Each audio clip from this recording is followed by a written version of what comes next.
Estoy aprendiendo todas las banderas. Venezuela, Colombia, Honduras, República Dominicana, Puerto Rico, Nicaragua, El Salvador, México. Ahora me decís, espera que es Panamá. Gracias. Panamá, República Dominicana, otra vez Honduras, Costa Rica, Puerto Rico. Arriba Perú, que no afloje. Chile. Mira qué lindo. Y México, que no puede faltar nunca. El Salvador también lo mencioné. Todos vamos a recibir a la gente de todo el mundo que se conecta ahora en vivo. Mira vos, Messi. ¿Qué hace Messi acá? Que Dios te bendiga, que Dios te guarde, que haga resplandecer su rostro sobre ti con felicidad, transmitiendo en vivo para toda esa gente maravillosa que está al otro lado y que nos espera y que se conecta. Y que cuando me toca viajar, dicen, nos alimentamos con River, es el único sitio que esperamos el alimento sólido y la palabra. Y uno siente esa tamaña responsabilidad, ¿cómo no? De saber que si bien yo no preparo la comida, la hace el chef, tengo que llevarla a la mesa lo más impolutamente posible, sin contaminarla. Y siempre digo, Señor, no quiero contaminar la comida, no quiero pasarla por mi filtro, ni lo que esté pasando para bien, para mal. Siempre traté, en la medida de lo posible, de transmitir lo que creo, Dios me dijo que diga, y eso es lo que va a ocurrir ahora. Así que si estamos listos, paso a decirte lo que hay en el corazón de Dios. ¿Estamos listos, gente? ¿Sí o no? Muy bien. El psicólogo clínico David Stopp cuenta la asombrosa historia acerca de un hombre que se metía a escondidas en los trenes de carga y así viajaba gratis por todo el país, aquí en Estados Unidos. Una vez se subió a lo que parecía un vagón de mercancías y cerró la puerta, y no se sabe cómo la puerta se bloqueó y el hombre quedó encerrado dentro. Y cuando sus ojos se adaptaron a la oscuridad, él descubrió que estaba dentro de un vagón frigorífico. Entonces golpeó fuertemente la puerta, nadie le oyó, y mientras intentaba luchar contra el frío, escribió parte de un mensaje, rayó parte de un mensaje en el suelo del vagón, no alcanzó a escribir auxilio, nunca pudo terminarlo, y en algún momento, ya a la tarde del día siguiente, los técnicos del ferrocarril lo encontraron muerto. Tenía el aspecto de alguien que había obviamente muerto congelado debido a la hipotermia. El misterio era que las unidades de refrigeración de ese vagón estaban rotas. No estaba funcionando la refrigeración. De hecho, los técnicos fueron a ese vagón porque habían ido a repararlas. Entonces, la temperatura del interior del vagón posiblemente no bajó de los 10 grados centígrados, o sea, 50 grados Fahrenheit. Esto no congela a nadie. Sí, pasa un poco de frío uno, pero no congela a nadie, menos por hipotermia. El hombre murió porque sus pensamientos le decían que se iba a morir de frío y se murió de frío. Creyó una narrativa falsa, el cerebro creyó esa narrativa y el cuerpo somatizó, por consecuencia terminó en su deceso. Y quizá esta mañana, tarde o noche, conforme me vean en otras partes del mundo, hoy nosotros no estamos necesariamente encerrados en un vagón, pero es posible que estemos atrapados por la culpa, por la necesidad, por alguna ansiedad no resuelta. No pensamos que estamos a punto de congelarnos, pero tal vez sí pensamos, nuestro cerebro nos empieza a decir que estamos a punto de colapsar o de fracasar. No escuchamos como que se haya bloqueado la puerta de un vagón de tren, pero escuchamos las críticas de un padre, de un cónyuge, la burla de otros niños que arrastramos desde la infancia, las expresiones racistas de un vecino, de un presidente, la discriminación de un pastor o un líder. Entonces, en la vida no siempre conseguimos lo que queremos, aunque a menudo siempre conseguimos lo que estamos esperando, lo que el cerebro se prepara para que no suceda. Henry Ford expresó una vez, ya sea que pensemos que podemos o pensemos que no podemos, siempre vamos a estar en lo cierto. Lo que uno piensa es lo que se determina, es lo que nos predispone en la vida. Si vamos a esperar que el día va a ser malo, el día va a ser malo. Si esperamos que el tráfico nos va a poner de mal humor, te va a poner de mal humor con chinitos encima del freeway. Te va a poner de mal humor. Porque uno lo espera. Si esperamos aburrirnos en el servicio, te vas a aburrir en el servicio. Yo hace poco conté en mi programa de radio que junto a un oasis vivió un viejo sabio y llega un forastero y le dice, dígame, caballero, ¿cómo es la gente de este próximo pueblo? El oasis estaba justo en la entrada a un pueblo. ¿Cómo es la gente de este sitio? Y el viejo sabio le repreguntó, ¿y cómo era la gente del lugar de donde tú vienes? Y el hombre respondió, oh, muy mala gente, muy chusma, muy metiche. Y el sabio dijo, upa, vas a encontrar ese mismo tipo de gente en este pueblo. Llegó otro forastero y le hace la misma pregunta al sabio. Le dice, ¿cómo es la gente de este lugar? Y el viejo le preguntó, ¿y cómo era la gente del lugar de donde tú vienes? Y él dice, bueno, no me puedo quejar. Muy buena gente, la verdad que me crié con gente muy amable, gente educada. Y el viejo dijo, vas a encontrar ese mismo tipo de gente aquí. Y alguien que escuchó ambas respuestas increpó al viejo y le dijo, ¿cómo es posible que haya dado dos respuestas diferentes, dos respuestas opuestas a la misma pregunta? Y el sabio dijo, cada uno va a encontrar lo que está en su mente y lo que su filtro le va a permitir ver. El tipo de gente que cada uno busca viaja en la maleta de cada viajero. Digo por si hay alguien que vino a River escapando del chismerío de otra iglesia, vas a encontrar lo mismo acá.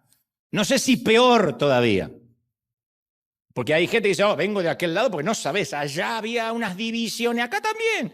Porque eso viaja en la mochila de cada viajero. Uno encuentra siempre lo que está buscando, nos persigue, eso viaja con uno. No puede ser siempre el problema los demás. Primero porque a priori no existe, en este caso, siguiendo el ejemplo, la iglesia perfecta. Entonces, donde uno va a llevar sus problemas, va a llevar su sesgo, va a llevar su idea preconcebida. La mente es un arma muy poderosa. Yo leía un estudio muy serio que dice que el 42%, escucha esto, 42% de los estudiantes de secundaria, esto estamos hablando casi la mitad, experimentan sentimientos persistentes de tristeza y el 22% de los que van al high school, a la secundaria, consideraron en algún momento intentar quitarse la vida, suicidarse. Entonces, imaginemos que pasamos por la puerta de un colegio secundario y vemos, qué sé yo, 10 adolescentes que cargan mochilas y que van con sus celulares, ensimismados en su mundo o con auriculares, ¿no? Bueno, según esta encuesta, llevan mucho más sobre sí que las mochilas. 4 de ellos experimentan sentimientos de desesperación y 2 de esos 10 pensaron en quitarse la vida, ¿de verdad? Yo digo, es una tragedia indescriptible, porque la adolescencia, hagamos memoria de lo que ya la hemos dejado atrás hace años, debería ser una época de sueños, de diversión, sí, de complejos, de que uno está en la mitad del crecimiento, más cerca obviamente de la cuna que de la tumba, pero aún así, no debería ser un tiempo donde como hoy los jóvenes viven en un pantano de niebla, de temor. Y en los adultos, ¿cómo nos va a los adultos? Esto no son predicciones apocalípticas mías, esto está basado en la ciencia. Bueno, a los adultos no nos va mucho mejor. 1 de cada 5 tiene síntomas de ansiedad y depresión. 1 de cada 5. Y las personas que viven en esa ciclotimia, en esa depresión, tienen un 40% más de probabilidades de padecer enfermedades cardiovasculares. O sea que devienen en ataques cardíacos, devienen en cáncer, en el peor de los casos, devienen en enfermedades, porque el cuerpo pasa la cuenta, el cuerpo somatiza toda la ansiedad acumulada. Los estudios revelan que entre el 75 y el 98% de los trastornos mentales, los trastornos físicos, los trastornos emocionales provienen de nuestros pensamientos. De manera que los pensamientos terminan acabando nuestra vida. Si no, no puede ser que los adolescentes quieran quitarse la vida. Y esto es cada vez más seguido y cada vez nos enteramos de situaciones que literalmente nos desgarran el corazón. Porque uno dice, ¿de qué? Claro, todo el mundo puede tener sus problemas y nunca vamos a minimizarlos, pero se le llama a la depresión de los jóvenes la depresión blanca, puesto que es abúlica, no hay razón de ser. Uno puede entender la depresión en un caballero o una dama adulta que se divorcia, que pasa por un duelo, que pierde a sus padres, pero un adolescente que simplemente o por bullying, o porque no encuentra su sitio, o porque tiene dudas de su orientación sexual, termina quitándose la vida, significa que hay un ataque directo del enemigo a nuestra mente. Otro estudio determinó que el miedo y la frustración hacen que el ADN, nuestro ADN, se comprima, lo cual empieza a desconectar los códigos genéticos. O sea, lo que trato de decir es que los pensamientos literalmente definen nuestra vida, nuestra salud, nuestra manera de ver la vida, la manera de ver a Dios, ni hablar. Si pensamos bien, vamos a vivir bien. Si pensamos mal, vamos a vivir mal. No hay dinero, no hay estatus migratorio que pueda cambiar un pensamiento negativo. Por eso no es de extrañar que Dios diga en Proverbios capítulo 4, verso 23, cuida tus pensamientos, porque de ellos mana la vida, porque ellos controlan tu vida. Tu corazón tipifica los pensamientos, la mente. Y Proverbios habla directamente, tu mente controla la vida. Y los pensamientos a veces suelen molestarnos, otras veces nos ayudan, pero también nos convocan a debates en mitad de la madrugada y zumban como un enjambre de abejas. Y algunas veces producen miel y otras veces causan dolor, pican, molestan. Los investigadores del laboratorio de neuroimagen de la Universidad de California aseguran que nuestro cerebro puede procesar 70.000 pensamientos por día. 70.000. Por eso cuando el hombre dice, no estoy pensando en nada, es una ridiculez. Hay 70.000 pensamientos y comienzan al despertar, cuando nos despertamos, se niegan a guardar silencio hasta cuando dormimos, se meten en la parte onírica, que es cuando dormimos, uno sigue pensando, ¿no? Por eso se mueven los ojitos así cuando uno está soñando, pero nuestro parloteo interior nunca termina, sea con la inconsciencia del sueño o con la conciencia de estar despiertos. Y algunos de esos pensamientos son alegres, otros son malhumorados, a veces son constructivos, otros son impertinentes. Los pensamientos nos acompañan todo el tiempo. Por lo tanto, insisto, como dice la Biblia, somos lo que pensamos. La mente determina nuestro carácter, nuestro temperamento, nuestra manera de afrontar la vida, nuestra resiliencia, nuestra resistencia. Esto se ve reflejado en el polígrafo, el famoso detector de mentira que la mayoría hemos, gracias a Dios, conocido por películas, ¿no? Algunos por ahí lo conoció en persona, pero bueno, eso es otra historia.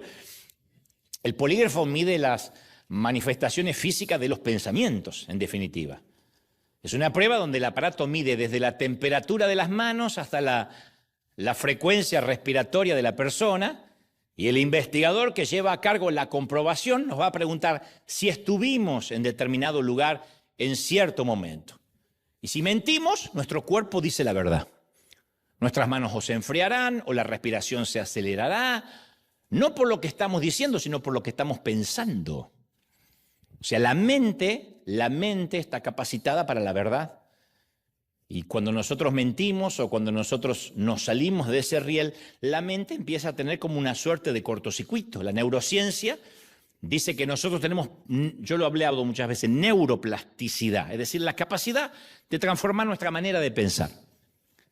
Algunos dicen, yo ya soy adulto, a mí yo ya no crezco más, voy a quedar así petizo, no me crece. Mentira, sigue creciendo el cerebro y las orejas los varones, no sé por qué. Yo siempre cuento que mi papá cuando murió era un cocker, tenía la oreja por acá. Era Lassie, estaba sordo, decía ¡eh! Y era Lassie. Pero aparte de las orejas, el cerebro, independientemente del sexo, varones o mujeres, nos sigue creciendo o se sigue elastizando. O sea, a lo largo de la vida el cerebro sigue creando nuevas neuronas, nuevas conexiones sinápticas. O sea, la mente no es un libro ya publicado que se terminó cuando nacimos, sino un manuscrito que es continuamente editable. Por eso yo siempre digo que cuando tenemos un hijo no es un libro para leer, sino que es, o un libro para escribir, perdón, no es una página en blanco para escribir, sino que es un libro para decodificar, para saber cuáles son sus intenciones, sus aspiraciones, sus inclinaciones artísticas, si las tiene. De manera que nuestro cerebro es absolutamente moldeable. Y el término ese neuroplasticidad no aparece en la escritura, pero la idea de cambiar los pensamientos, de renovar el espíritu de la mente, aparece en casi todos los capítulos, por lo menos de las cartas de Pablo. Es la promesa que subyace tras las conocidas palabras de Pablo en Romanos 12:2. No se amolden al mundo actual, sino sean transformados mediante la renovación de la mente. Esto no lo dijo un neurólogo, esto lo dijo el apóstol Pablo. Sean transformados mediante la renovación de la mente. O sea, la mente sí se puede renovar. Dios no tolera que diga, yo soy así, así me voy a morir. Tu abuela, dijo el Señor, your grandmother. La mente tiene una neuroplasticidad. Y el apóstol contrasta dos tipos de personas, los que se amoldan y los que se transforman. Los que se amoldan, que cada vagón le queda bien, cada bus lo lleva a donde él quiere, porque no sabe dónde quiere, todo le queda bien. Los que se amoldan y los que se transforman. Y a mí la palabra moldar me recuerda a esos kits de plastilina que de tanto en tanto nuestros papis nos compraban cuando éramos chicos, que incluía, aparte de la plastilina, incluían diferentes moldes, un elefantito, un rinoceronte, qué sé yo. Y colocábamos la plastilina en el molde, cerramos la tapa y obteníamos un perrito o lo que sea que fuera el molde. Pablo nos dice que nosotros no fuimos creados para que nos prensaran, para que nos aplastaran y nos moldearan a la imagen de la sociedad. No importa qué es cool, no importa qué es snob hoy, por dónde va el snobismo, qué es lo que conviene decir, qué es lo políticamente correcto, porque uno se va amoldando a la sociedad. Hay cosas que uno ya no puede decir porque suena machista, aunque sea palabra de Dios. Hay cosas que uno se tiene que cuidar porque inmediatamente sienten que estamos discriminando a las minorías, aunque sea palabra de Dios. Entonces uno se va amoldando, nos vamos haciendo más amplios, vamos diluyendo las convicciones y uno se va amoldando porque dice, no, si digo esto a lo mejor nos quitan de YouTube. Y si digo tal cosa, los predicadores sufrimos mucho eso, porque uno no quiere perder la herramienta de las redes, pero las redes no son nuestras. Nosotros tenemos un YouTube oficial, pero que en definitiva pertenece a YouTube. Es como cuando dice, yo tengo mi propia casa a pagar en 40 años. Es del banco, no es tuya. Deja de pagar 2 meses, a ver si es tu casa. Y nosotros creemos que tenemos redes. Tenemos redes, tengo tantos seguidores. Mañana a Trump le cancelaron las redes. Y era el presidente. Entonces, no podemos decir, tengo libertad para decir lo que quiera, porque estamos en un sistema que de a poquito nos va moldando. Esto no lo conviene decir, esto no lo diga. Entonces uno tiene que pagar precios, jugársela, saber si va a estar en riesgo una herramienta de trabajo, etc. Pablo no usa la palabra amóldense, él dice no se amolden. Pablo usa la palabra transformados. Y como él escribía en griego, utilizó el verbo metamorfo, del cual se deriva el sustantivo metamorfosis. Y un ejemplo de metamorfosis, por ejemplo, el proceso que vive una oruga para convertirse en mariposa. Ese gusano rechoncho y peludo se transforma en una mariposa colorida que vuela alto.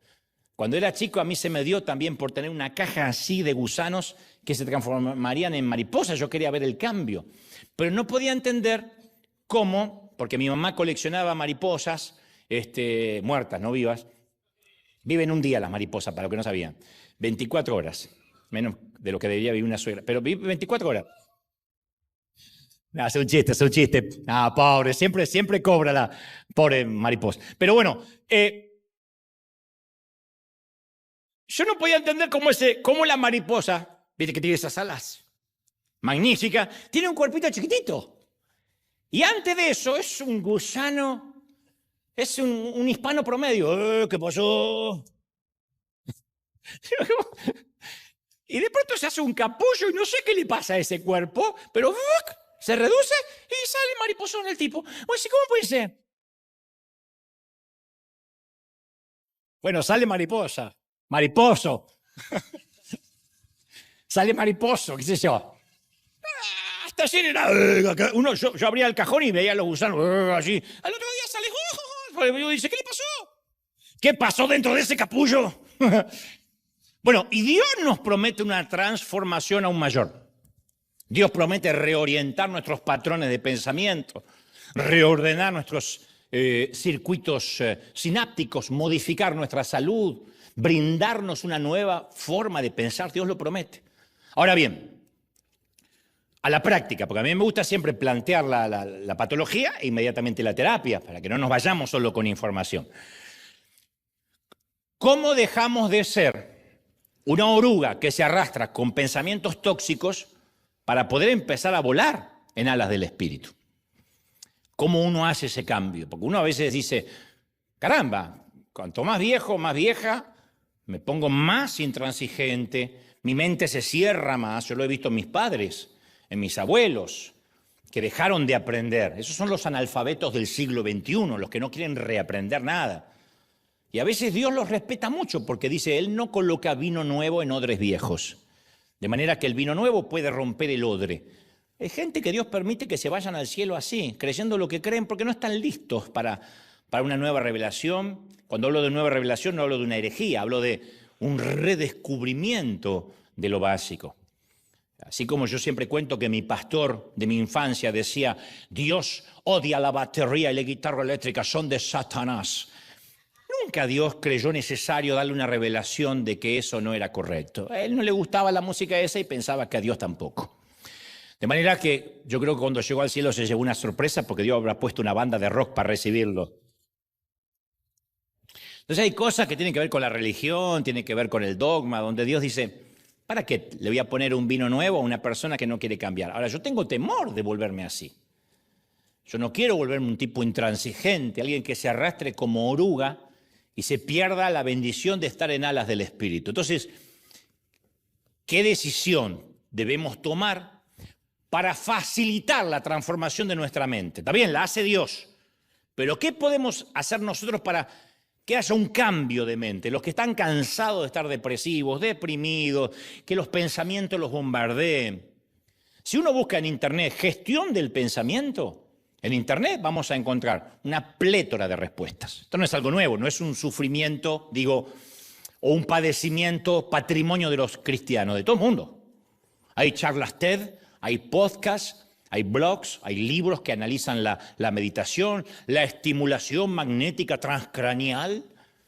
Dicen que para mejorar nuestro cerebro hay que correr más, hay que comer bien, comer saludable, hay que tomar suplementos, escuchar mucho a Dante Gebel.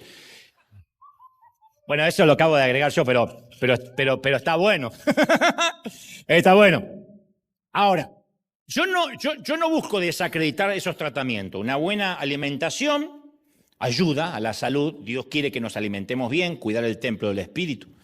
Ni hablar del ejercicio, ni hablar de una vida sana, en lo posible libre de alcohol, en lo posible, pero no por una cuestión de legalismo, sino por una cuestión de salud, en lo posible libre de gluten, de todo aquello que hincha. Todo eso tiene que ver con cuidar el templo y con cuidar la salud. Ahora, ¿cómo cuidamos la mente? Y yo veo todos los consejos, los tutoriales que hay en Internet y hay miles de neurólogos, científicos, diciendo esta es la manera de cuidar la mente. Yo prefiero centrarme en algunas herramientas que conozco de la palabra desde hace mucho tiempo y que dan resultado y nos pueden ayudar a salir de muchos pantanos mentales. Hay un famoso escritor que relata que en la Casa Blanca existe un reducto, lo que parece ser una simple sala de conferencias estrecha, con 3 salas más pequeñas alrededor. No parece una sala importante, a excepción de que sus paredes, en la Casa Blanca digo, sus paredes han sido testigos de conversaciones del más alto nivel en torno a amenazas nucleares, asesinatos, intentos de asesinato, magnicidios, guerras, atentados del 11 de septiembre. Y en sus sillas se han sentado militares de alto rango, jefes de gabinete, asesores de seguridad y presidentes transformados en comandante en jefe de las Fuerzas Armadas, que es lo que ocurre cuando el país está bajo zona de guerra o en un momento bélico. Y la habitación esa habitación en la Casa Blanca fue idea de un general de la Brigada de la Fuerza Aérea, quien en 1961 se lo propone a John Kennedy. Dice, ¿por qué no creamos una sala de crisis para atender los asuntos de la Guerra Fría? No sé si hacen memoria algunos con la ex Unión Soviética, Gorbachev, etc. Entonces era una oficina de información para la gestión de crisis. Ahí se gestionaban las crisis. obviamente bloqueado para cualquier línea telefónica, no había celulares en ese entonces, hoy no entra no hay manera de hackear lo que se abre allí, lo que se habla allí. Y aunque se han hecho, insisto, muchas modificaciones, el propósito de la sala de crisis de la Casa Blanca sigue siendo el mismo: filtrar la información y tomar decisiones que podrían afectar a toda la Unión Americana y en muchas ocasiones al resto del planeta. Ahora, todos nosotros tenemos una sala de crisis. Ocupa 15 centímetros, que es el espacio que hay entre nuestras orejas. Los más cabezones capaz que 30 centímetros, pero medí y el promedio es 15 centímetros. Una cabeza más o menos normal. Es nuestra sala de crisis. Ahí hay siempre una actividad incesante, se procesan datos, se gestionan órdenes, se realizan selecciones, se determina el curso de nuestra vida en la sala de crisis. Y así como la sala de la Casa Blanca, nuestra sala tiene el objetivo de filtrar datos, de tomar decisiones fundamentales que nos van a afectar a nosotros y a quienes nos rodean. Pero a diferencia de la de Washington, la nuestra fue diseñada por Dios. Y no importa si la sala de crisis está en Washington o está en nuestro cráneo, pero para ambas, tanto para la Casa Blanca como para la nuestra, hay una regla fundamental. Las decisiones se toman con información fiable. Las noticias falsas no entran a la sala de crisis. No toman decisiones por lo que salió en TikTok, ni por un estado de Instagram. La mayoría de los pánicos que se desatan en el mundo, pasó en la pandemia, volvió a pasar ahora con el ICE. La mayoría, no digo que no sea verdad, yo no estoy diciendo que la pandemia haya sido una conspiración, mucha gente murió por el COVID, y tampoco digo que las redadas sean una conspiración, las hay. Pero hay una exageración, incluso hasta con inteligencia artificial, haciendo mucho más ampuloso de lo que es, que produce pánico. Tuvimos aquí un domingo donde no vino casi nadie, porque la noticia era que las tropas de Trump se iban a meter en las iglesias, iban a agarrar a todo el mundo en la fila, los iban a tirar al piso y se los iban a llevar. Entonces, ¿hay una verdad en todo eso? Puede que haya una verdad en cuanto a las redadas, en cuanto a decisiones que provienen del gobierno. Y después hay un montón de información falsa, que es la que consumen nuestros hijos.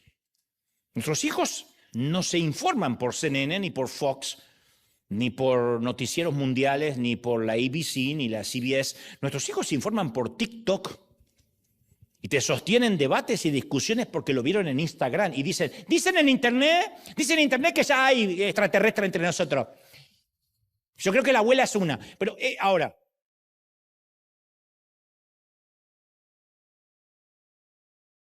Ahora, ¿qué hace el centro de control de la Casa Blanca? A priori, no escucha a cualquiera. Cualquiera que quiera dar un consejo y se quiera meter dentro de la... Primero no puede entrar a la sala de crisis, pero no puede entrar cualquiera. Entra el personal de más alto rango que posee la información más precisa. Lo han visto en películas. El presidente no puede estar debatiendo 3 horas y media. Y a mí me parece que habría que hacer, y qué sé yo creo que tienen que llevar información precisa, documentada, respaldada con prueba, porque eso podría devenir en apretar un botón rojo, en declarar una guerra o en todo caso, en el mejor de los casos, impedirla. Entonces la imprecisión puede dar lugar a una catástrofe. En la sala de crisis no está permitida la imprecisión. Hablar imprecisamente, querer decir algo pero no estar diciendo nada, que es una costumbre muy nuestra, muy hispana. Yo me acuerdo de las primeras reuniones de liderazgo que teníamos, que había gente que decía, pastor, ¿puedo hacer una pregunta? Sí. ¿Qué se hace con una hermana que, por ejemplo, llega temprano, se cuela en la fila, se trae su propia silla y no sé, parece estar acomodada? Yo decía, a ver, somos todos adultos, si tienes una denuncia para hacer, hazla. No me des vuelta. No juguemos a las adivinanzas para que yo diga algo. Esas preguntas trampa a mí me exasperan. Pero las preguntas trampa no entran en la sala de crisis, porque son oficiales de alto rango, hay que tomar decisiones que a veces las reuniones demandan 20 minutos. Tardaron 1 hora 15 en decidir que iban tras Osama Bin Laden. No son 7, 8, 9 horas de hablar de la nada, como a veces nos gusta a los pastores sentarnos a hablar de flatulencias mentales. Es al punto, a lo que vamos. Con nuestra mente pasa lo mismo. ¿Quién nos dijo que toda idea amerita que la escuchemos? ¿A quién se le ocurrió que toda idea, todo pensamiento merece un lugar en nuestra sala mental? ¿Por qué cualquier cosa que se nos cruza, pum, a la sala de crisis? ¿Por qué? Ya no hay ni sillas para sentar en la mesa de algunos. No hacemos eso con la comida, no comemos cualquier cosa. Tampoco abrimos la puerta a cualquier extraño que pasa por la vereda de nuestra casa. Entonces, ¿por qué? Porque el sentido común, ¿qué nos dice? Dicta que hay que practicar la discreción en la comida y la hospitalidad. ¿Y a quién? ¿Con quién estamos siendo anfitriones y hospitalarios? Y en nuestra sala de crisis no puede ingresar cualquier cosa, cualquier pensamiento y se queda ahí, se instala. No. ¿Y por qué en mi mente? Pero no. Pablo dice en la segunda carta a los Corintios 10:4, pues aunque andamos en la carne, o sea, nadie está acá levitando, no luchamos según la carne. Andamos en la carne, pero no luchamos según la carne. Las armas de nuestra milicia, de nuestra contienda, no son carnales, sino poderosas, dice Pablo, para la destrucción de fortalezas, de muros, destruyendo especulaciones y todo razonamiento que se levanta contra el conocimiento de Dios y poniendo todo pensamiento en cautiverio en la obediencia de Cristo. Explicaré eso en un momento. A mí me sorprende que Pablo usa toda una terminología de guerra. Las armas de nuestra milicia, nuestras armas no son de la carne. La implicación es clara, esta es una batalla mental. La mente no es un tema menor, es una batalla. Sin cuartel, sin treguas. ¿Quién tiene tregua en la mente cuando está deprimido? Cuando estamos ansiosos, ¿cuándo la mente nos da tregua? Ni siquiera podemos mirar una película de hora y media para poder distraernos porque ¡pac, pac, pac! Allí están los pensamientos atacando. Pero la gente se vuelve loca. Por eso hay gente que aparentemente estaba sana y termina en un psiquiátrico o en una terapia que no puede conseguir nunca el alta. Porque eso hace la mente. Filtramos, examinamos, inspeccionamos, gestionamos, controlamos, discernimos, cuestionamos. Yo estoy convencido de que todo mundo aquí nos tomamos muy en serio el sagrado y alto honor del manejo del pensamiento. La pregunta es cómo lo estamos manejando, cómo lo estamos gestionando. ¿Por qué cualquier cosa se sienta en la sala de crisis? Si la mayoría de las cosas por las cuales nos preocupamos no van a ocurrir, los que tenemos 30, 40, 50, 60 años tendríamos que haber aprendido eso. Las preocupaciones que teníamos cuando niños, por el bullying, que no éramos populares, la maestra de matemáticas, ¿dónde quedó toda esa preocupación que nos sacó horas de sueño? La maestra de matemáticas ya se murió. Dios la tenga en la gloria. Los chicos que nos hacían bullying los volvemos a encontrar en las redes, son unos fracasados, algunos, otros no los vemos nunca más en la vida y eran los populares del colegio. ¿Y hoy quiénes son? La vida es así. Lo que nos preocupaba en la adolescencia, en la adultez, nos parece un chiste. Los que nos preocupaba en la edad adulta, cuando lleguemos a viejos, yo nunca vi un viejo preocupado. Mi abuela, sí, ya está, más se perdió en la guerra, mijo. Porque había pasado demasiado para preocuparse por boberías. Víctor Frank, que en su clásico El hombre en busca del sentido, revela que lo que descubrió en sus días de cautiverio en los campos de concentración en la Segunda Guerra Mundial. Él escribió, a veces nos preguntábamos por qué algunos hombres sobrevivían y otros perecían. Y no sobrevivían necesariamente los más fuertes físicamente. Sobrevivían los que mentalmente decidían sobrevivir. Y dice, los que estuvimos en campos de concentración recordamos a pocos hombres que consolaban a los demás, les daban el último trozo de pan que les quedaba, ofrecían pruebas suficientes que al hombre se le puede arrebatar todo. Su nombre se le puede arrebatar su dignidad, se le puede arrebatar su hombría en este caso. Solo una cosa, la última de las libertades humanas, la elección de la actitud ante las circunstancias. Eso no se le puede arrebatar a nadie, ni siquiera a un confinado. La última de las elecciones humanas, la última frontera que nadie puede atravesar es cómo vamos a afrontar lo que nos está pasando. Esa es una decisión nuestra. O sea, 2 personas pueden ser diagnosticadas con cáncer, pero las 2 pueden reaccionar diferente para pasar ese trance. 2 personas pueden recibir la noticia de la muerte de un ser querido. Las 2 pueden reaccionar de manera diferente. Esa es una decisión que uno tiene. No estamos en un campo de concentración, yo sé, pero es probable que estemos atascados en un lodazal de conflictos, de miedo, de ansiedad, Está bien, no estamos rodeados de alambres de púa, pero sí ni de nazis. Pero a lo mejor sí nos rodean un montón de pensamientos nocivos, tóxicos, criminales.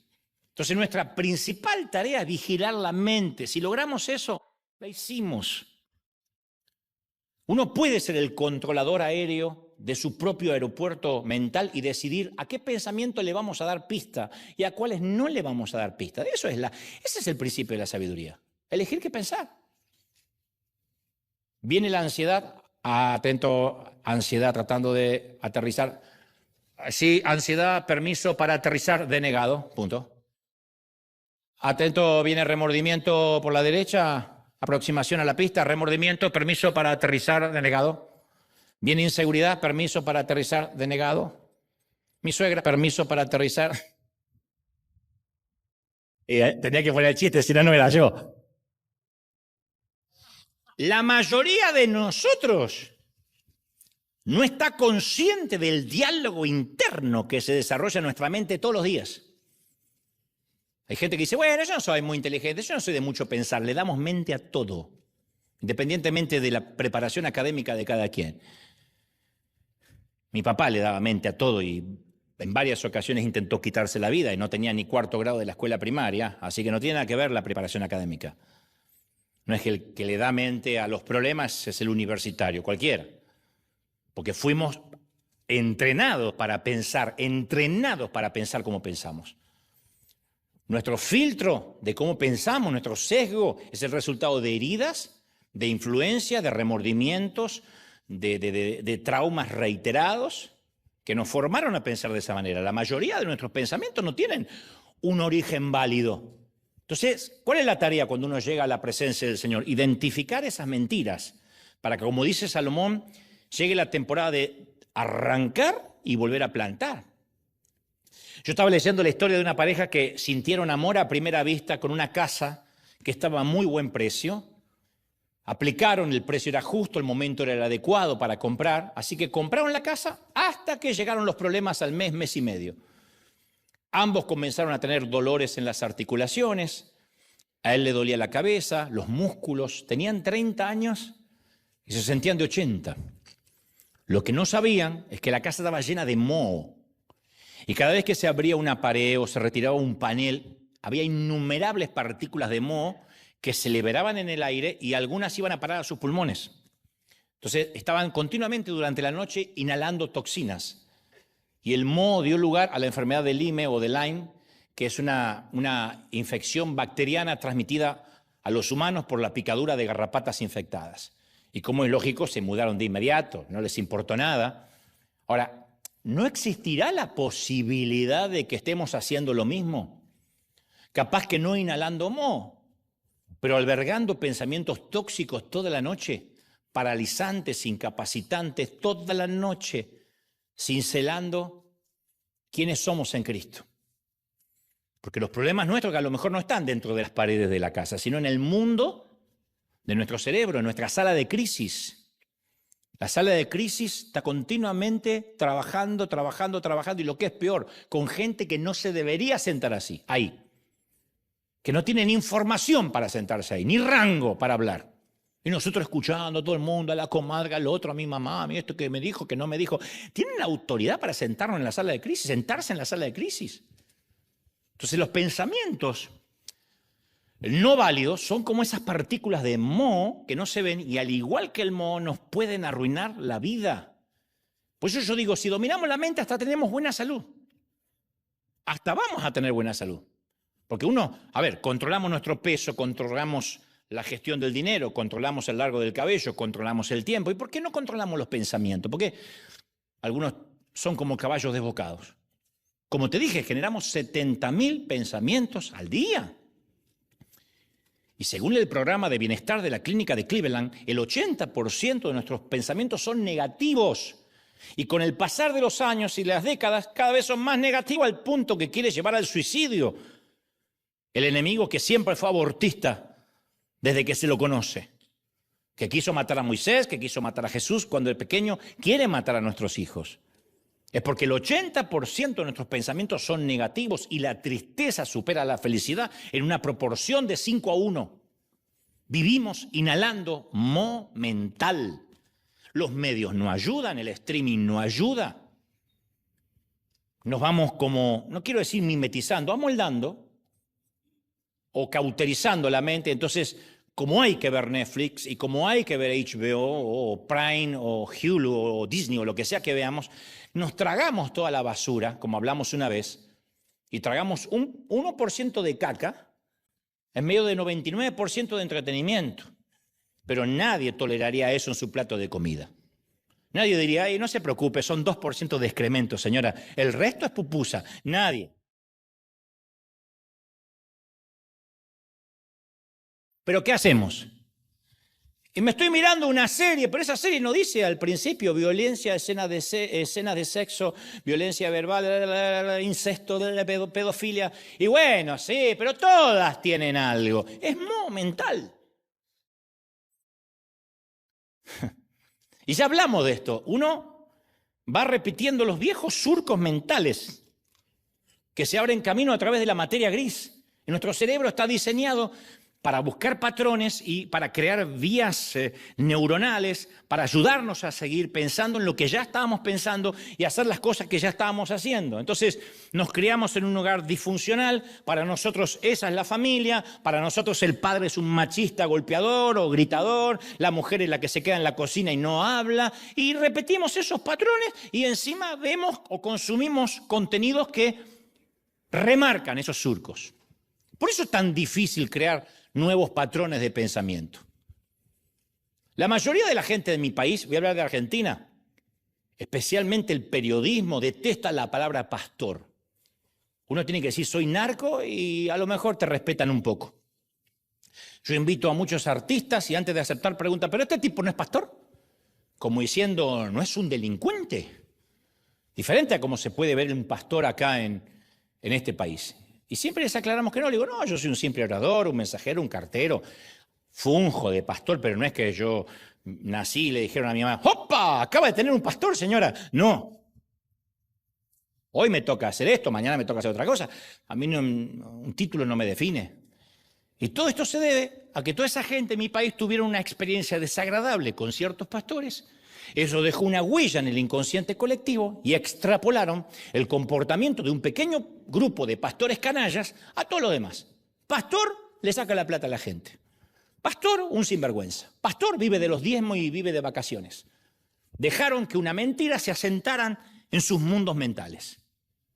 Entonces la generalización, la narrativa falsa, también surgen de los viejos surcos mentales y de las opiniones sesgadas. Todos los indocumentados son delincuentes. ¿Duele? Claro que duele. Ni siquiera un presidente puede decir, todos los indocumentados vienen acá a robar. ¡No!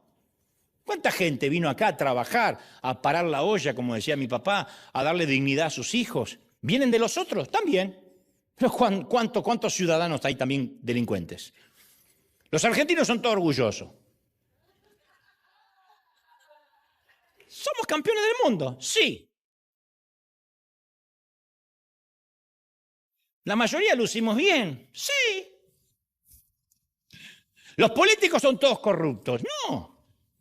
Diciendo. Hay gente que está... Uno dice, no, pero si es político es corrupto. No. Habrá una mayoría, 90% corrupto. Hay gente que quiere hacer las cosas bien. Se ríe pero debe haber alguno bien. Entonces, las mentiras mentales nos llevan a crear narrativas falsas. Y esto en la vida espiritual es terrible. Gray Greshel, que es en su libro Gana la guerra o la batalla de tu mente, habla de que tiene un singular perro. Él cuenta que su perro nunca sale del jardín de su dueño, nunca corre detrás de un gato, nunca persigue un automóvil. Y no es porque el perro sea viejo ni porque esté enfermo, sino porque no le gusten los gatos ni los autos. La inacción de su mascota, dice Greg, se debe a una cerca eléctrica. Los dueños la instalaron para que no se escapara cuando era cachorrito. Y el perro sabe que no puede salir del patio porque lo intentó antes y cuando lo hizo la primera vez, el collar se topó con una cerca invisible, ¡zas! Una pequeña descarga eléctrica, no seria, pero una descarga eléctrica. Lo intentó de nuevo, volvió a sentirla. Con el tiempo aprendió la lección, sabe que no debe salir. Pero hay algo que el perro no sabe, la cerca eléctrica ya no tiene electricidad. A los padres del vecindario les preocupó que sus hijos recibieran una descarga, así que por lo tanto los dueños del perro la desactivaron hace años. La cerca es inofensiva. Aún así el perrito no sale del patio. Vive dentro de una prisión que existe en su mente. Por eso necesitamos poner en práctica las instrucciones de Pablo en 2 de Corintios 10:5. Capturar todos los pensamientos y hacer que obedezcan a Cristo. Eso es llevarlos a la cautividad de Cristo. Así es como funciona. Llega un pensamiento tóxico y siempre empieza a revolotear en nuestra sala. A veces empieza a revolotear con un mensajero que lo trae. A mí me ha pasado de cometer el error de estar por salir a una conferencia o a un show, dejo pasar a alguien incorrecto y me tira. Y logró aterrizar su aeroplano en mi mente. Entonces hay a veces pensamientos que empiezan primero a merodear. Esta mancha de mi piel puede ser un melanoma incurable. No tengo la capacidad de enamorarme o de que me amen. Soy incapaz. Estoy condenada o condenado a vivir en soledad. Mi suegra me está envenenando me está poniendo veneno de ratas en las pupusas. Entonces, ¿qué uno tiene que hacer? Pablo dice que lo que uno tiene que hacer es perdón, preocupación, pero no veo tu nombre en la lista de invitados a mi sala de crisis. No está autorizado. Así que te voy a llevar a ver a mi comandante en jefe, porque como estás insistiendo en entrar a la sala de crisis, entonces tomamos a la preocupación del cogote así y la llevamos a la presencia del príncipe de paz. Jesús, he encontrado esta mentira tratando de aterrizar en mi mente desde el lunes. ¿Le autorizamos su descenso? Jesús responde, si se somete a mi autoridad, sí. Sino que se busque otra pista en algún otro aeropuerto cercano, pero no en la tuya. Entonces, aquí Torre de Control, respondiendo al pensamiento de ansiedad, denegada su autorización para aterrizar, el comandante en jefe dijo que no tenemos que vivir limitados a una cerca eléctrica, se va a aterrizar a otro lado porque soy libre, sano, santo. ¿Estamos de acuerdo? Ahora, voy a ser muy cuidadoso con lo que diré a continuación. Hoy habló el cuidadoso. Después de todo lo que digo, voy a ser cuidadoso. No pretendo herir susceptibilidades ni ser grosero, pero todos somos muy parecidos a las vacas. Todos lo somos, tu vecino, tu compañero, incluso tu esposa, pero sería prudente que no se lo digas. Ay, amor, como dijo el pastor, eres una vaca. No va. Dudo que consigas algo. Paso a explicar. Todos tenemos algo en común con la vaca, aunque eso no tiene que ver con el aspecto. Todos rumiamos.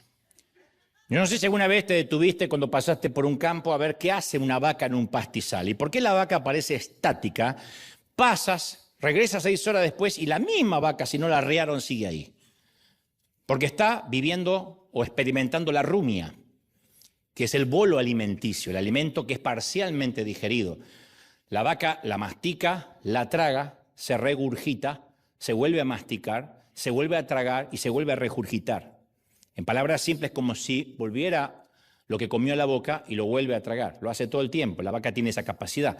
Suele masticar el bolo alimenticio entre 6 y 8 horas al día, lo que equivale a unos 500 minutos masticando. Sé que están pensando en alguien.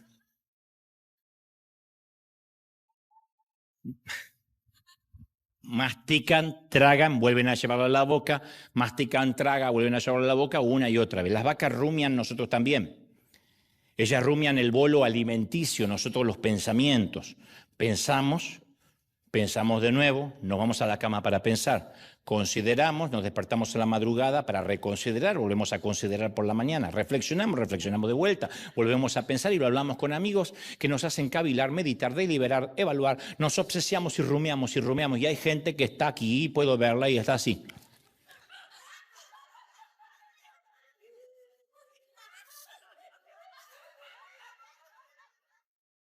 Hace años veo la misma vaca, la misma persona.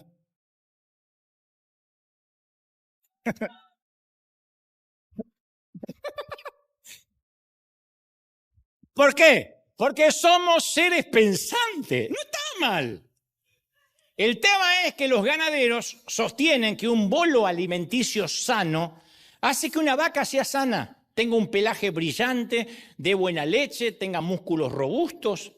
Entonces no podemos hacer lo mismo nosotros. Digo, cuando nuestro bolo mental es sano, también empezamos a brillar.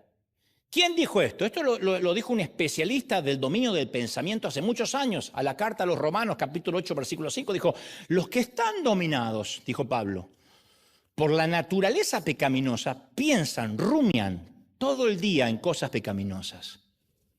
Se alimentan de cosas pecaminosas. Van al streaming y beben, comen cosas pecaminosas. Y después toda esa sangre y todos esos zombies, todo ese sexo y todo eso, se van a dormir. Ese bolo alimenticio está acá. Pero dice Pablo, pero los que son controlados por el Espíritu Santo piensan en las cosas que agradan al Espíritu. Por lo tanto, permitir que la naturaleza pecaminosa controle la mente lleva a la muerte, agrega el apóstol. Pero permitir que el Espíritu les controle la mente lleva a la vida y lleva a la paz. O sea, hay algo intencional que tenemos que hacer, permitir al Espíritu que controle la mente. No es, toma mi mente y contrólala, no, hay que permitirle. Podemos hacer la prueba ahora mismo, vamos a hacer una prueba ahora mismo práctica. Puedes rumiar esta frase, yo nunca voy a tener salud, nunca. Salgo de una y me meto en otra. Voy a heredar la pelada de mi padre. Ya me está quedando acá la bochita.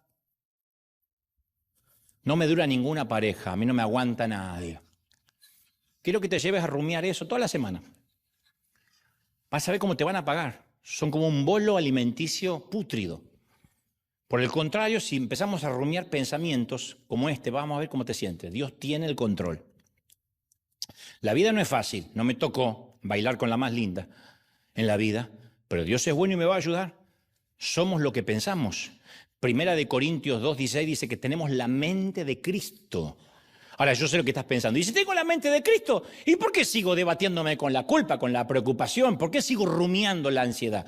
Es porque el hecho de saber algo no alcanza. Saber que tengo la mente de Cristo y no permitir que la mente de Cristo llegue a mi vida es lo mismo que no saber nada. A la vuelta donde yo vivo hay una excelente biblioteca pública. Conozco la dirección, conozco la abundancia, la riqueza de los libros que atesora. Es una biblioteca envidiable. No obstante, a mí no me sirve de nada, porque nunca entré, un par de veces. Tal vez porque me es más fácil buscar en internet o pedir libros a domicilio o estoy limitado por el idioma. Pero ¿tengo a mi disposición una biblioteca? Sí, afirmación cierta, pero no significa nada. ¿Tenemos acceso a la mente de Cristo? Sí, afirmación cierta. Pero el tema es que a algunos no les sirve de nada. Porque nos olvidamos que Pablo dijo, dejen que el Espíritu les renueve los pensamientos y las actitudes. Hay que permitir que Cristo se siente a la cabecera de la sala de crisis. Crisis vamos a tener. Ay de aquel que no use su sala de crisis. Hay momentos que necesitamos decir, necesito pensar. Ahora, ¿quién se sienta a la cabecera? ¿El enemigo? Ay, Satanás, te estaba esperando hace tanto que no llegabas. Séntate, Sata, ¿te sirvo algo, Sata? ¿Quieres comer algo, una pupusa, algo? No, no. ¿Y por qué no se sienta en la cabecera el tipo a decir, te vas a morir? ¿Quién entra a la sala de crisis? Jacobo hace una exhortación, el medio hermano de Jesús. Hace una exhortación en el libro que lleva su nombre, capítulo 1, versículo 21, dice, reciban ustedes con humildad la palabra implantada que es poderosa para salvar sus almas. Implantada, la palabra es una semilla que se planta. Entonces nuestro corazón, nuestra mente es la tierra y cuando su palabra penetra en los surcos fértiles de nuestro interior, empiezan los nuevos brotes. Hay otra traducción de este versículo que me gusta más que dice, en sencilla humildad dejen que nuestro jardinero Dios, con la palabra, convierta nuestra vida en un jardín de salvación. Y la aclaración es importante porque no basta con arrancar de raíz viejos pensamientos, también hay que volver a plantar. Uno dice, está bien, estoy harto de bolos alimenticios tóxicos. Y bueno, ¿y qué vamos a masticar? Nada, no nos sirve. Mira, Jesús describió una vez a un demonio que había sido expulsado de una persona y vagaba en busca de un nuevo hogar. Y al no encontrarlo dice, volveré a mi antigua casa, a mi antigua guarida. Y al volver, encuentra a la persona impecablemente limpia que había sido liberada y entonces sale, dice el Señor, y reúne a otros 7 demonios más malvados que él y se instalan de nuevo y festejan. Algunos dicen, ¿ves? Nadie es libre del todo porque Satanás puede volver, pero acá la palabra clave es, encuentran la casa ordenada y vacía. El ordenamiento no sirve si está vacío. La persona pone en orden su lugar, pero no está sustituyendo los muebles viejos por muebles nuevos. Tiene la religión necesaria, tiene la apariencia exterior, pero no tiene ningún poder interior. No se llenó de nada. Un depósito vacío, como decían nuestras madres, taller de Satanás. Por lo tanto, el demonio no ve ninguna barrera. Por eso hay tanto que se convierten, repiten la oración de fe y en 5 años están más endemoniados que cuando llegaron. Porque se vaciaron de las cosas malas. Cristo me salvó, Cristo me redimió, dejé el alcohol, dejé la infidelidad, dejé los vicios, dejé todo. ¿Y de qué te llenaste? No, de nada, estoy vacío. Entonces ahí es cuando Satanás avisa a sus compadres y traen consigo una cantidad nueva de problemas. Un hogar limpio pero desocupado es un lugar agobiado, sombrío, es una casa que retumba. ¿Has visto una casa vacía? Retumba por todos lados, no hay magia, no hay hogar. Entonces, el mandato implícito de Cristo es llenar la casa, renovar, por eso habla de renovar, no de vaciar. Renovar los corazones, redecorar las paredes. Si uno va a internet y dice, ¿cómo limpio mi mente? Hay un montón de gurúes y chamanes que te dicen, primero piensa en nada, pon los ojos para arriba y pide a la madre tierra que te absorba. Capaz que sirve para dejar de pensar en idioteces.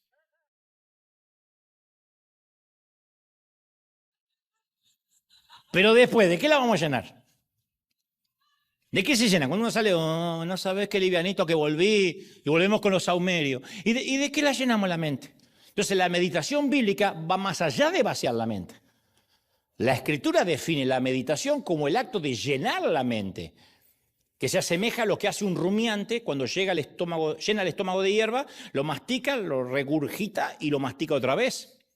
El Salmo 1 dice, se considera dichoso quien se deleita todos los días en la ley del Señor y medita de ella día y noche, día y noche, día y noche. Pablo escribió, permitan que la paz de Cristo controle siempre vuestra manera de pensar, en Colosenses 3:15. Que siempre la paz controle tu manera de pensar. La paz de Cristo, no la paz que conseguimos con marihuana, la paz de Cristo. Eso no es paz.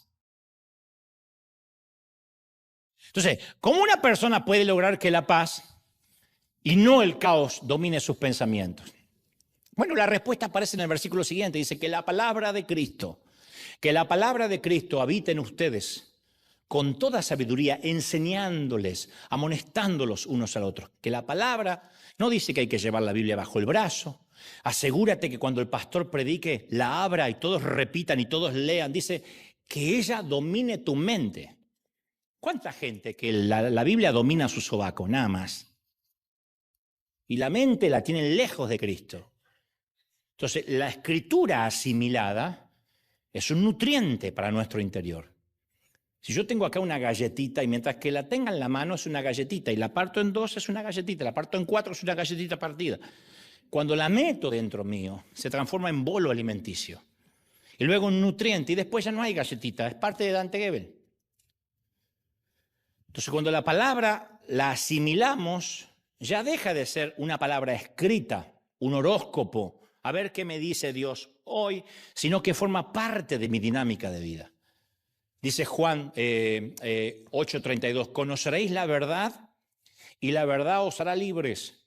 Entonces, tenemos que usar esta herramienta en cada decisión, en cada intersección del camino. Crear una base de datos en la sala de Cristo, una base de datos de las Escrituras. Para todos tenemos una base de datos. Nos sentimos sin fuerzas, todo lo puedo en Cristo que me fortalece.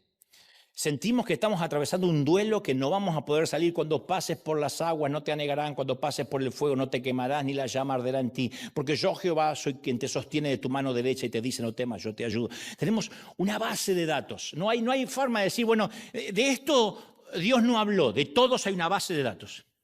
Entonces quiero que nos grabemos esto.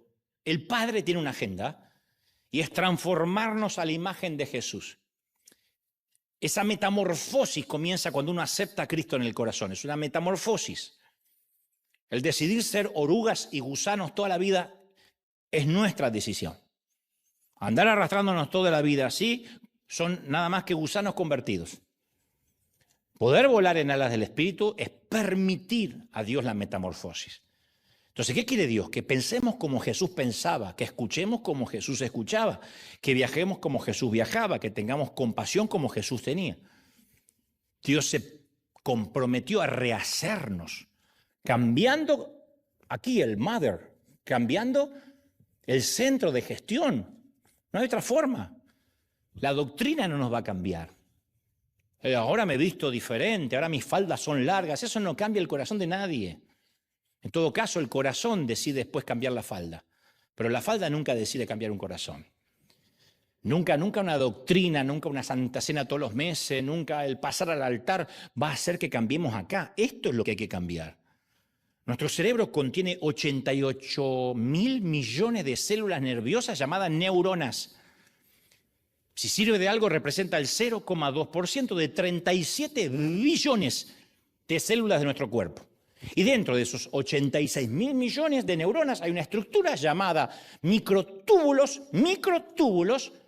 cada uno de los cuales es demasiado pequeño para verlo. Sin embargo, no podemos dejarnos engañar por su tamaño, porque se le llama el cerebro de la célula. Cada vez que pensamos, esos microtúbulos proporcionan la estructura mental, el andamiaje que sustenta ese pensamiento, esa creencia. Crean un andamiaje para la célula nerviosa y modifican el cerebro. Es como cuando uno dice, yo ya no puedo creer otra cosa porque es lo que aprendí. No es tanto la pared que se levantó, sino el andamiaje que la protege. Protege su sistema de creencias.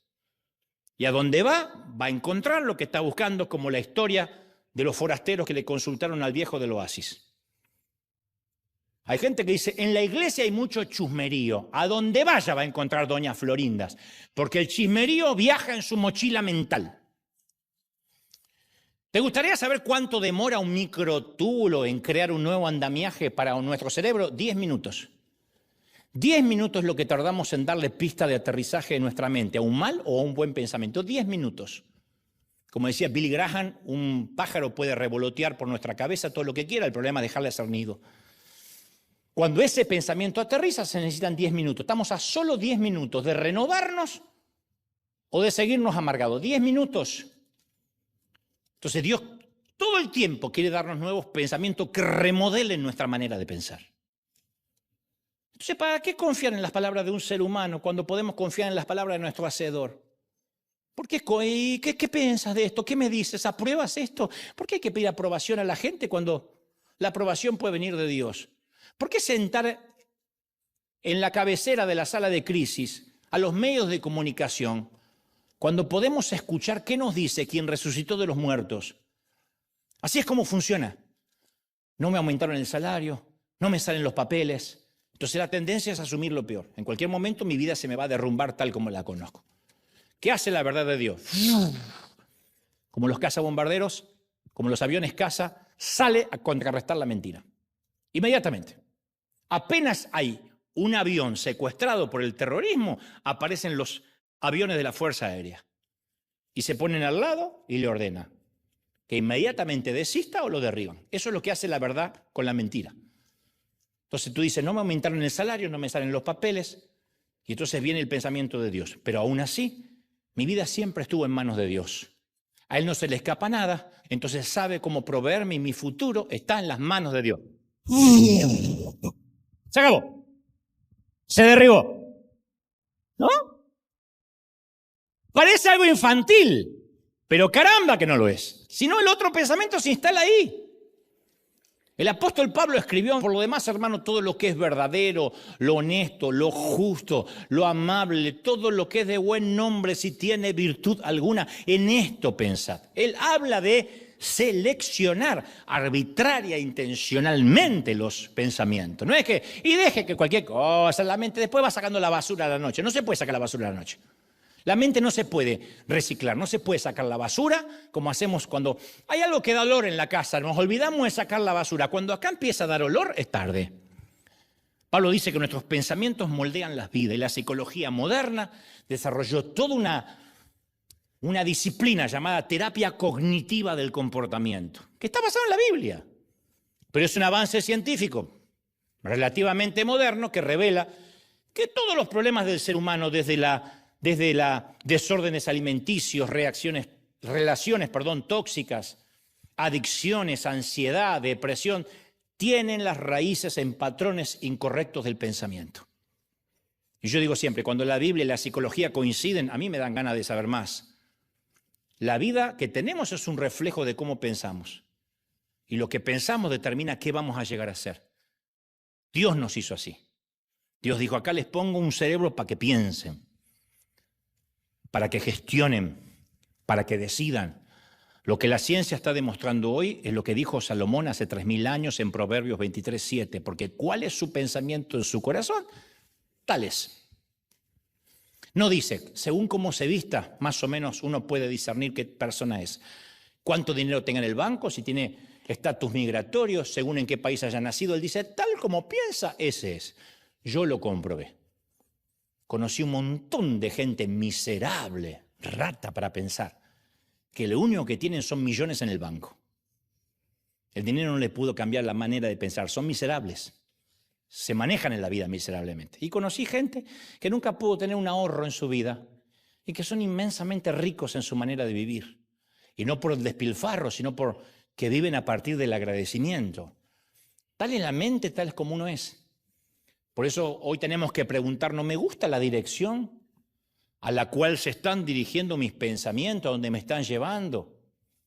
Insisto, como dijo Víctor Frank, no podemos elegir las circunstancias, pero sí podemos elegir qué vamos a pensar en esas circunstancias.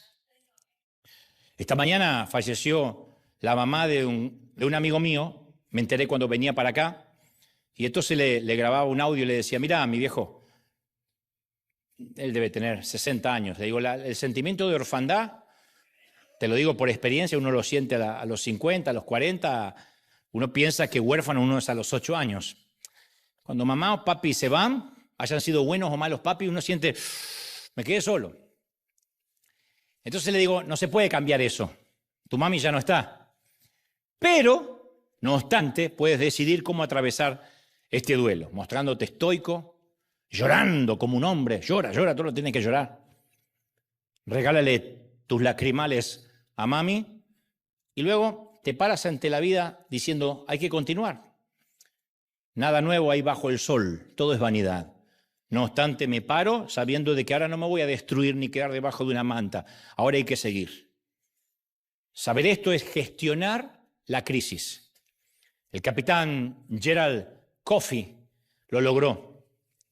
El 3 de febrero de 1966, su avión fue derribado sobre el mar de China y pasó los años siguientes en una serie de campos de concentración norvietnamitas.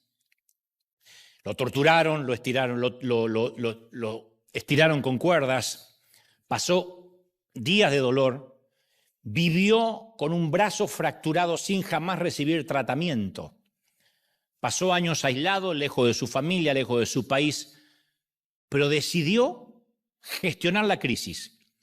Y en su libro que se llama Más allá de la supervivencia, describe cómo él y otros presos se comunicaban mediante golpecitos en las paredes, sin saber braille, Aprendió a volver mentalmente a su hogar en Estados Unidos sin saber código Morse, no braille, código Morse, perdón. Braille se usan los ciegos, pero sin saber el código Morse empezó a comunicarse con golpecitos. Mentalmente entraba a las habitaciones de sus hijos y todos los domingos el oficial principal de cada bloque de celdas enviaba un mensaje a través de un susurro. Era un silbido. El jefe de todos, de alguna forma, había aceptado a Cristo y hacía. Era la hora de adorar. Les decía que era la hora de adorar. Entonces los prisioneros permanecían de pie y aunque no podían verse unos a otros, percibían la presencia de Dios y repetían en voz baja las palabras del Salmo 23. aderezas mesa delante de mí en presencia de mis angustiadores. Unges mi cabeza con aceite. Mi copa está rebosando. Y Kofi escribió, me di cuenta que a pesar de que estaba encarcelado en aquel terrible lugar, mi copa rebosaba, porque sabía que algún día volvería a ver en esta vida o en la otra a mis hijos, a mi cónyuge. El capitán encontró la paz incluso en la prisión. ¿Cómo? Escogió qué iba a pensar. Y Cristo nos va a ayudar a hacer lo mismo. Y te aseguro esto, desistirás de ti mismo antes que Él desista contigo. Te vas a condenar a ti mismo una y otra vez antes que alguna vez Él te condene. Tu mente te va a descalificar y te vas a descartar una y otra vez mucho antes que el Señor lo haga. Él no lo hará. Tenemos que permitir que Dios nos ame como somos.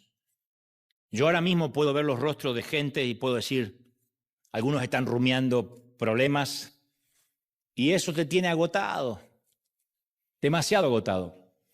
Y sé que hay gente aquí sin fuerzas esta mañana de tanto pensar. ¿Agota algo más que la mente? Nada agota más. Porque el ejercicio físico te duelen un poco los músculos y con 7, 8 horas de sueño ya. ¿Cómo uno para esto? Podemos identificarnos con la historia de otro soldado que hizo una caminata de 40 kilómetros, de 25 millas, y toda la unidad estaba extenuada y el oficial al mando llamó a formación y dijo, si están demasiado cansados para continuar, den 3 pasos al frente.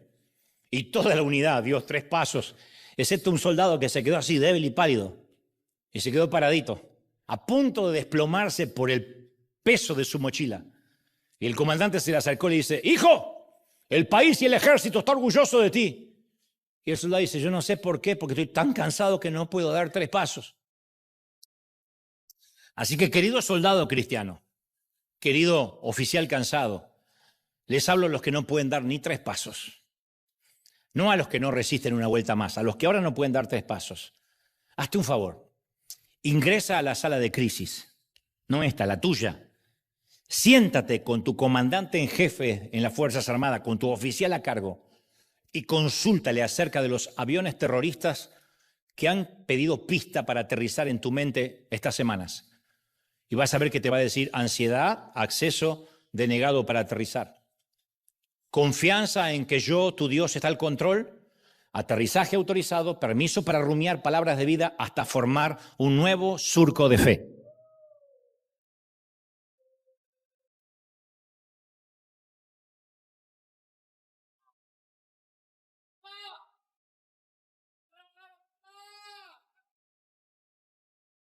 Dale un aplauso al Señor de señores, al Rey de Reyes. ¿Sí ve? ¡Ja, ja! ¡A celebrar nuevamente! ¿Sí ve? ¡Aleluya! Todos vamos a celebrar. El Rey ha hablado hoy. Dios ha hablado hoy. ¡Bendito eres! Te exaltamos, Dios. Si puedes levantar tus manos al cielo un minuto, Señor. Una vez más esta mañana he hablado lo que creo me has dicho que diga. He transmitido lo que creo me has dicho que transmita. Yo te ruego, Padre, que una doble unción de tu Espíritu venga ahora sobre cada uno. Que tu gloria, tu presencia lo lleve todo. Y que todo lo que oprime y todo lo que cansa y todo lo que agota se vaya ahora de mi mente. Se libere en casa. Yo sé que estás en crisis, me lo dicen tus ojos. Y sé que estás en prueba porque me lo dice tu manera de rumiar. Pero esto es lo que va a pasar ahora. Se te va a entregar una lista de aviones no permitidos en tu pista de aterrizaje. Y esto es lo que harás, esto es lo que haremos. Denegaremos el acceso a todo pensamiento que quiere estacionar y pasar la noche con nosotros. Y dejaremos que sobrevuelen si quieren, pero no estarán en nuestro aeropuerto. Y tomaremos decisiones arbitrarias, intencionales, de no dejarles pasar. ¿Me oíste? En tu mente, en nuestra mente, habrá solo pensamientos buenos, No le des mente a preocuparte por cosas que ni siquiera van a pasar.